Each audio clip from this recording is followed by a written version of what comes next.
हरे कृष्णा हरि हरि बोल सीरीज में आपका स्वागत है। आज हम आपके लिए लेकर आए हैं परिवर्तनी या पावन एकादशी व्रत कथा।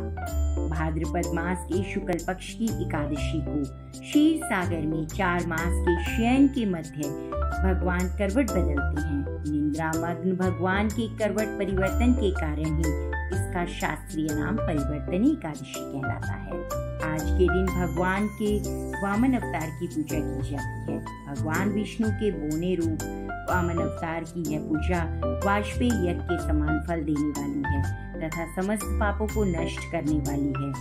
वामन भगवान की पूजा के कारण कुछ व्यक्ति इसे वामन एकादशी भी कहते हैं। इसके दूसरे दिन मनाई जाती है वामन जयंती। धर्मराज युधिष्ठिर ने कहा, हे माधव, भाद्रपद मास के शुक्ल पक्ष की एकादशी का नाम विधि विधान तथा महात्म्य विस्तार पूर्वक से जानने की मेरी अभिलाषा है। कृपया करके इस बारे में कुछ बतलाएं। श्री कृष्ण ने कहा, हे राजन, सब पापों को नष्ट करने वाली और स्वर्ग प्रदायक उत्तम वामन एकादशी का महात्म्य मैं तुमसे कहता हूँ। ध्यान पूर्वक सुनो। यह एकादशी जयंती एकादशी भी कहलाती है। इसका व्रत करने से वाजपेयी यज्ञ का फल प्राप्त होता है। पापियों के पाप नष्ट करने के लिए इससे बढ़कर अन्य कोई उपाय नहीं है। जो मनुष्य इस एकादशी के दिन मेरे वामन रूप की पूजा करता है वह तीनों लोकों की पूजा कर लेता है। मोक्ष की इच्छा रखने वाले मनुष्य इस व्रत को अवश्य करें। जो कमल नयन भगवान का कमल से पूजन करते हैं वह अवश्य भगवान के समीप जाते हैं। जो भाद्रपद शुक्ल एकादशी को व्रत और पूजन करता है उसे ब्रह्मा और विष्णु सहित तीनों लोकों का पूजन करने का पुण्य प्राप्त होता है। सभी को इस परिवर्तनी एकादशी का व्रत अवश्य करना चाहिए, क्योंकि इस दिन भगवान विष्णु क्षीर सागर में अपने 4 मास के शयन के मध्य करवट बदलते हैं।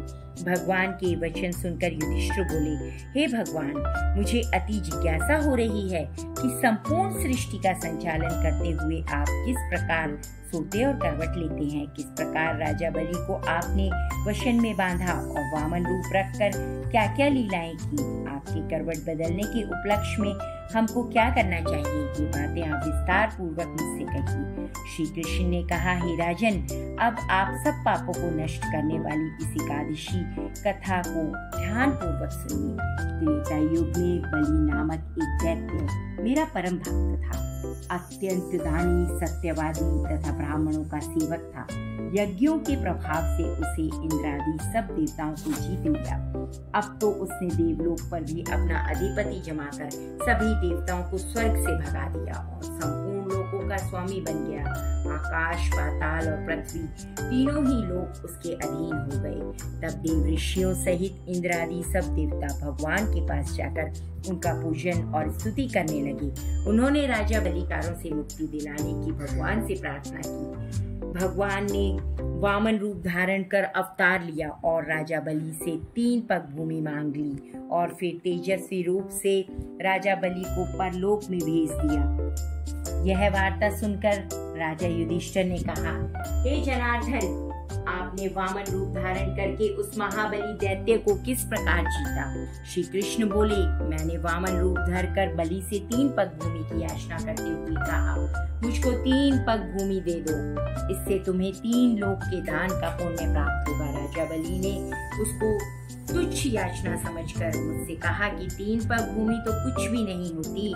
मैंने उससे 3 पग भूमि देने का संकल्प लेकर उसे अपने विक्रम रूप को बढ़ाकर भूलोक में पद, भूलोक में पेट, जनलोक में हृदय, यमलोक में कंठ की स्थापना कर सत्य लोक में मुख और उसके ऊपर मस्तक स्थापित किया। सूर्य, चंद्रमा आदि सब ग्रहों, योग, नक्षत्र, इंद्र आदि देवताओं और शेष आदि सब नारायणों के विविध प्रकार से सूक्तों से प्रार्थना की। 2 पग नापने के बाद मैंने राजा बलि का हाथ पकड़कर कहा, राजन, एक पद से पृथ्वी और दूसरे पद से स्वर्गलोक पूर्ण हो गए, तीसरा पैर कहाँ पर रखूं? तब राजा बलि ने अपना सिर झुका लिया और मैंने अपना पैर उसके मस्तक पर रख दिया।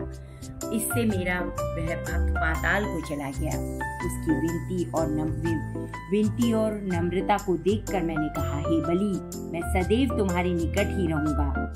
विरोशन के पुत्र बलि से के कहने पर वहां पर भाद्रपद शुक्ला परिवर्तनी एकादशी के दिन बलि के आश्रम पर मेरी मूर्ति स्थापित की गई और दूसरी क्षीरसागर में शेषनाग की पीठ पर हुई।